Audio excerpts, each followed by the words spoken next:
देखिए, ये तो अब सब अपने आप ओपन हो ही गया, जो हम शुरू से कह रहे थे। साध्वी जी के सामने जो न्यायालय ने फैसला दिया, वो दूध का दूध पानी का पानी हो गया।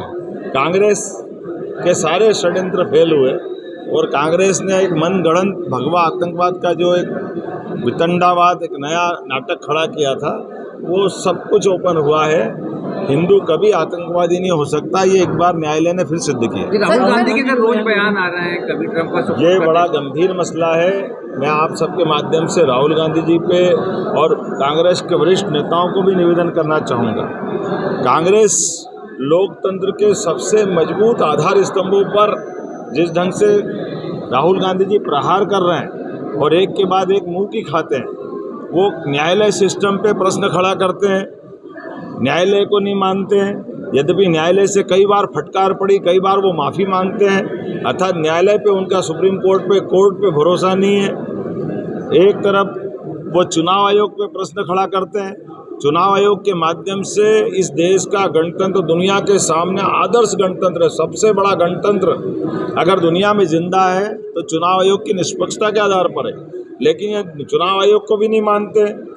भारतीय जनता के साथ जो हमारी सबकी भावना है कि एक तरफ न्यायालय, एक तरफ चुनाव आयोग और देश की आशा आकांक्षा के केंद्र हमारे सशस्त्र बल, सैन्य बल, सेनाएं, लेकिन जब भी भारत की सेनाओं ने विदेशियों से मुकाबला करके उनके दांत खट्टे किए, उनको घर में मारा, तब भी हमेशा राहुल गांधी के मुंह से बजाय सेना की तारीफ करने के वो कभी चाइना की, कभी पाकिस्तान की, पता नहीं किस किस की बात करते रहे। तो ये बातें साबित करती है कि वो आखिर किसके साथ, इस लोकतंत्र के अंदर ये राहुल गांधी जी के वरिष्ठ लोग, उनकी माताजी समझाए कि आखिर ये लोकतंत्र को जिंदा रखने के लिए वो क्या सोच रखते हैं। इसी के कारण से कांग्रेस की दुरावस्था होती है, पूरे देश से कांग्रेस धीरे धीरे खत्म हो रही है। लेकिन मैं आपके माध्यम से भी पुनः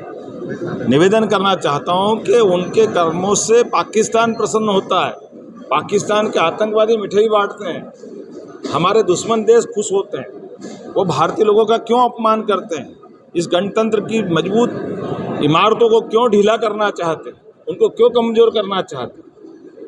अपने दल की हार से, वो गणतंत्र को कमज़ोर करने से वो उनकी अपनी दल की ताकत नहीं बचेगी, इसीलिए जनता की निगाह से उतर रहे हैं। बेहतर ये होगा कि वो लोकतंत्र में अपनी पार्टी का जनाधार बढ़ाए, अपनी पार्टी के लिए जो करना करे, लेकिन अपनी हार का ठीकरा अगर वो चुनाव आयोग पे फोड़ते हैं, अगर वो संविधान, उनकी पार्टी ने सबसे ज़्यादा संविधान संशोधन अगर किए हैं तो कांग्रेस ने किए, वो अतीत के अंदर झाँक के देखे, और कभी वो इस गलती के लिए माफ़ी भी मांगते और अगले ही पल वापस संविधान की किताब दिखाने लग जाते। तो संविधान के दायरे में रह करके अपोजिशन की भूमिका राहुल गांधी निभाए, वो निर्वहन करे। मैं आपके माध्यम से अपील करता हूं, और बेहतर हो गए वो मैच्योरिटी लाए जिसके आधार पर उनकी अपनी एक छवि बने। लेकिन दुर्भाग्य के साथ कहना पड़ रहा है कि नेता प्रतिपक्ष भारत रत्न अटल बिहारी वाजपेयी जी ने 50 साल तक जिस पद को पवित्रता के साथ दुनिया के रूप में दुनिया के सामने स्थापित किया, लेकिन ऐसे गरिमामय पद की भी अगर वो गरिमा घटा रहे हैं तो ये पाप उनके सिर पे लगेगा। मैं पुनः अपील करता हूं कि वो ये बात समझे और अपनी नई भूमिका चालू करें। आदिवासी पट्टे ऑनलाइन करने की बात